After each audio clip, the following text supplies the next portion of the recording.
In the heart of the Yoruba land, there was a village called Orita. It was a place where tradition was strong, like the mighty baobab trees, and where the customs of the past were deeply respected. One of these customs was the celebration of virginity. In Orita, a maiden's purity wasn't just a personal virtue, but it reflected the honor of her family and the whole village. Any woman who got married as a virgin was highly valued, and her parents and husband were proud of her. In Orita lived a young lady named Awero. She was stunningly beautiful, with skin like rich mahogany, eyes as deep as chocolate pools, and a smile as radiant as the morning sun.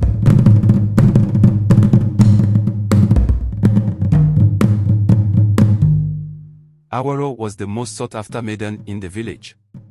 Awero's parents were proud of her. They had raised her with love and wisdom, teaching her the ancient traditions of their people. Awero listened to stories about the goddess Ocean, who blessed those who respected their bodies and spirits.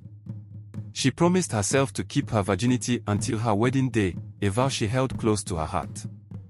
As she grew into a woman, her beauty attracted suitors from neighboring villages. Men from far and wide came to Orita, all hoping to win Awero's heart. They brought gifts of gold, silver, and precious stones, trying to impress her. But Awero was not easily swayed. There was fierce competition among the suitors, each determined to win Awero's love. They showered her with gifts and made extravagant promises, meeting her in different places like the stream, market, and fields, hoping to win her favor. Gifts were exchanged, and each suitor tried to outdo the others in expressing their affection for Awero. But despite their efforts, Awero remained cautious, knowing that true love couldn't be bought with gifts alone. In the middle of all the suitors competing for Awero's attention, there was one man who stood out, Abiola, the gold seller.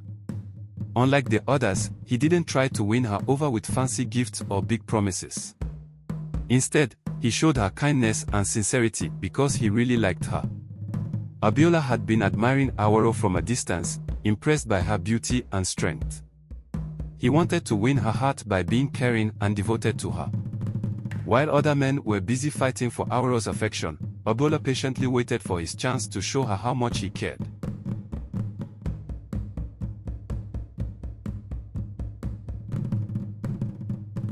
Another suitor named Akin also showed interest in Awero. He came from the city and was very charming, using gifts and sweet words to try to win her over. Awero's friends often gather around her to admire the gifts she gets from many suitors. Deep down, they feel jealous and wish they were the ones getting those gifts. They also try to attract men to pursue them, but they don't do it like Awero does. Akin gave Awero gifts like silk scarves, fancy jewelry, and perfumes from the city. Even though she was hesitant at first, she couldn't resist his charm. Awero would sneak out at night to meet Akin, curious about the city life he talked about. Akin told her about kissing and other things people did in the city, and he convinced her to act more like a city girl. Unknowingly to Awero, Akin, who claimed to be from the city, was actually just a bricklayer living off gambling and had many other lovers there.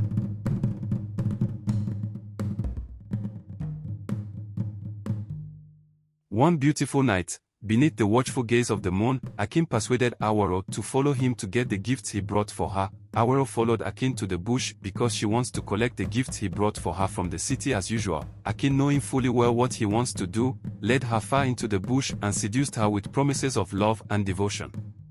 In a moment of weakness, fueled by desire and passion, she surrendered her virtue to him. Awero lost her virginity in the heat of the moment. When she realized what had happened, she cried bitterly, her tears mingling with the rustling leaves. She hoped she hadn't followed Akin into this shadowed realm. But her heart knew the truth, the price she had paid for stolen kisses and silk scarves. Awero went back home, her spirit broken. She changed from the cheerful girl to someone always sad, always in tears. Her parents noticed, but they thought it was just part of growing up. They didn't know the real reason, the heavy secret she kept hidden inside. But Akin was not a man of honor. As soon as he had taken what he desired from Awero, he disappeared, leaving her heartbroken and ashamed. He went back to the city and stopped coming to the village because he felt guilty about what he did to Awero.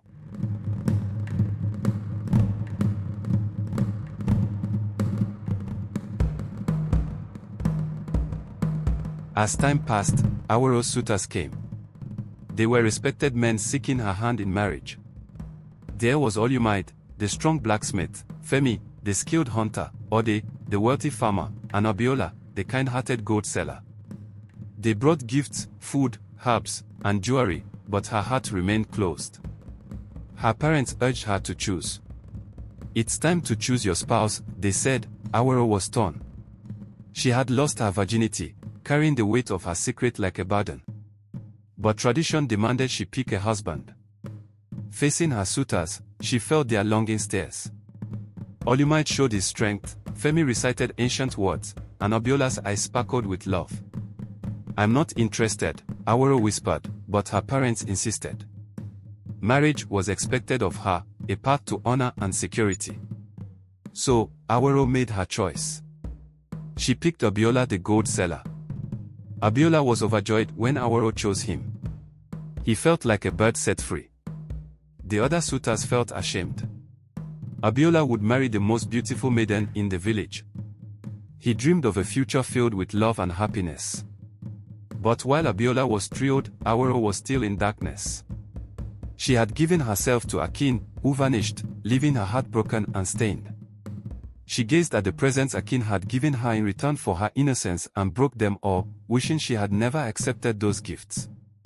She felt guilty for allowing herself to be tempted by the gifts.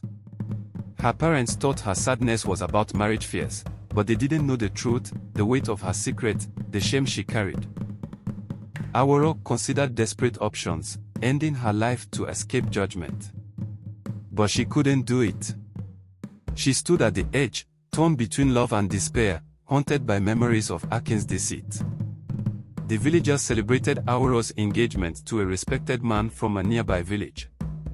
They were happy she found a worthy match.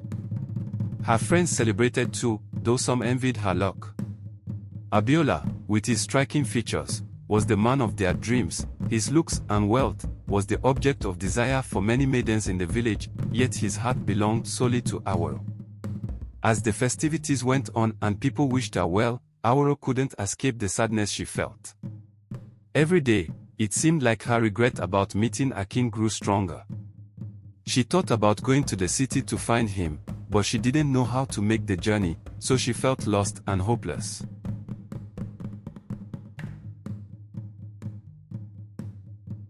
Finally, the day of her wedding arrived, and everyone gathered at Awero's house, excited and happy. There was plenty of delicious food and drinks, and the music and dancing filled the air with joy.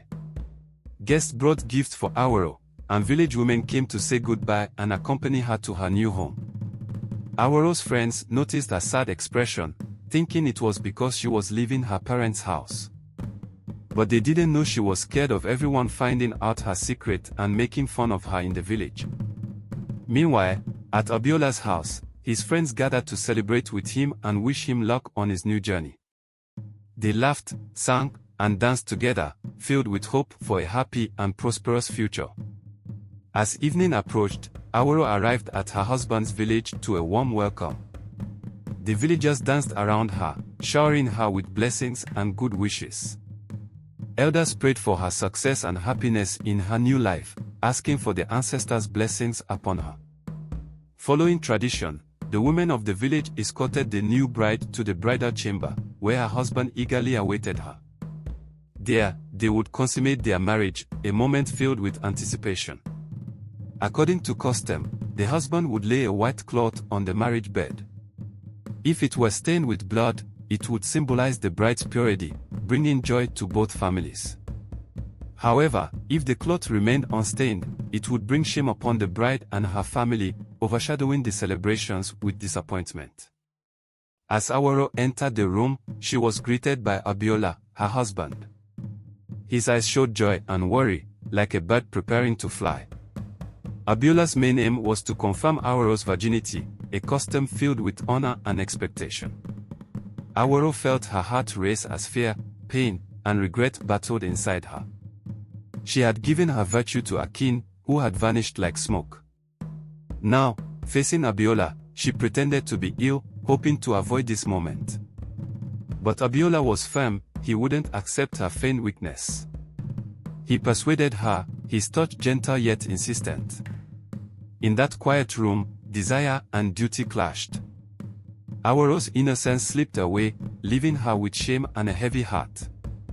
Abiola, too, felt the weight of expectation. But when he checked the white linen, a symbol of purity, it showed no stain. Disappointment filled Abiola's face, and pain gripped his heart. Awero begged him, her tears falling like rain. "Please, don't put me to shame me," she pleaded. But Abiola remained firm. Outside the door, the elders waited, expecting celebration for Awero's virtue. However, the room remained silent. When Abiola emerged, his face etched with anger, he threw the cloth to the ground. His mother picked it up, searching for the telltale sign. But there was none, the mark of innocence had eluded them. The elders were puzzled, their whispers echoing in the corridor. Why wasn't there rejoicing? Why no jubilation? Awero felt deeply ashamed and wondered if she could ever be forgiven.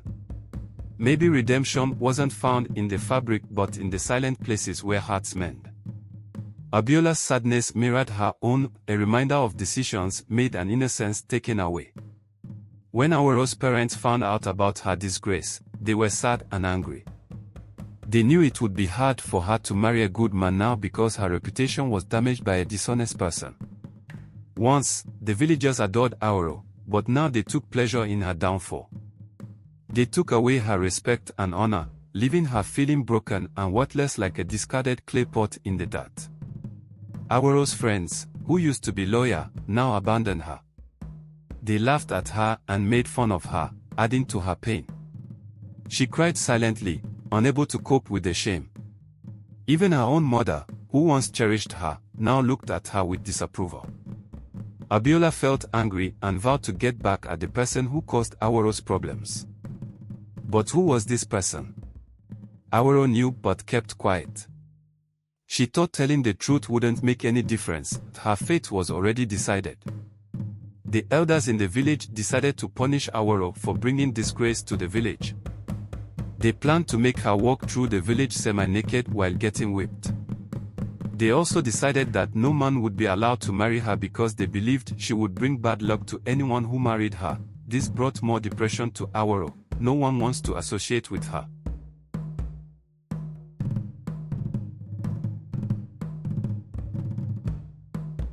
One fateful morning, as the sun painted the sky with hues of gold, Awero's mother called her to accompany her to the bustling market. But when she entered into her room, she found her daughter lying lifeless. Awero, unable to endure the shame any longer, had taken her own life. The villagers were sad about Awero's death. They felt responsible and regretted laughing at her and not forgiving her for her mistakes. They believed that if they had treated her better, she wouldn't have died. Everyone felt guilty and sad about her tragic death. And as the wind blew through the trees, it carried the sad story of Awero, a lesson about how gossip, teasing, ridicule and unforgiveness can hurt even the strongest person.